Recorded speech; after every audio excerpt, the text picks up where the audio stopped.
Oops, brother-in-law, we left our wallet at home. Laughter. Loud, rehearsed, contagious if you weren't the one footing the bill. The waiter stood there, receipt in hand. Total, 200,000.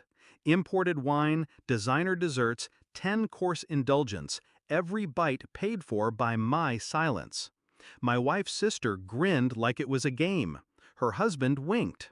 Her parents cackled like hyenas at a fresh kill. But I wasn't laughing. I placed my fork down, slowly, deliberately, lifted my eyes, met every one of theirs, and calmly said, I expected nothing less. Their laughter died mid-breath, because this time I hadn't come unprepared. It had been building for years. The small humiliations, the quiet manipulations. Every holiday I was the mule. Every event the bank. Every insult veiled in a joke. They called it family tradition. I called it what it was, extraction. I watched my wife slip deeper into their current, loyal to their laughter, addicted to the performance. The first time they stuck me with a massive bill, she whispered, "It's just how they are. They don't mean it." So I swallowed my pride and paid. Then came the vacations, where they'd forget to transfer their share.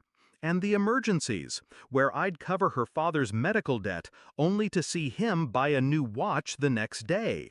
My name became synonymous with resource, and she never stopped them.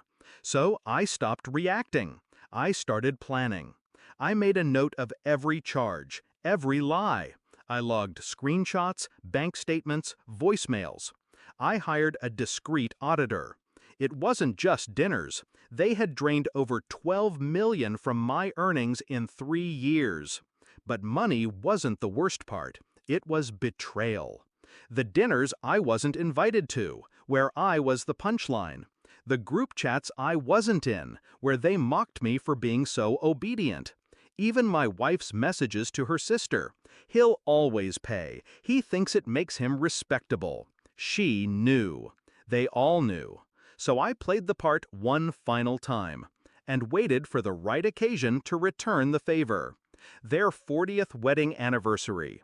They booked the most expensive restaurant in the city, under my name.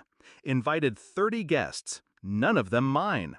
I smiled through dinner, poured wine, toasted with them. They didn't notice the USB drive I slid to the maitre d', or the quiet way he connected it to the restaurant's media system, until the screen behind the bar blinked.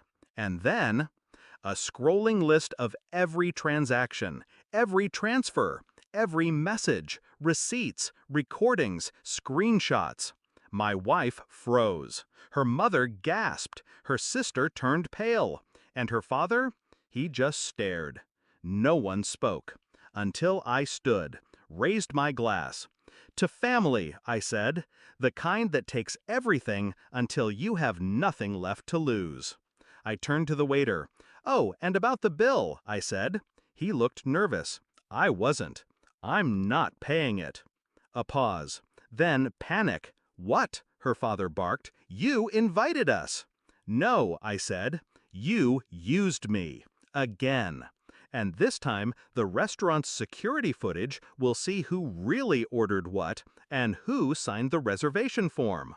My wife's eyes widened. She realized it first. It wasn't my signature on the booking sheet. It was hers. I had forwarded every transfer, every signature, every charge to my lawyer. She wouldn't be able to shift the blame this time. The maitre d' returned, politely handed her the receipt. I'm afraid the account on file has been removed, ma'am. How would you like to pay? No one moved. Her father stood up, livid. You think you can humiliate us? I didn't blink. You did that yourselves. I just stopped hiding it. Then I walked out, left them with the check, with the silence, with their collapsing facade. That night, I slept alone for the first time in years. And for the first time, I slept peacefully. No emails, no debts, no guilt. Just silence. They tried calling. I changed my number. My wife sent a long message, said she was blindsided, heartbroken, didn't mean to hurt me. I didn't reply. I sent her one thing. The final divorce draft, split clean down the middle, except the bank accounts. Those were already empty. Because when a man is treated like a wallet long enough, eventually, he learns how to close. Final line, they brought an appetite for indulgence. I brought the bill.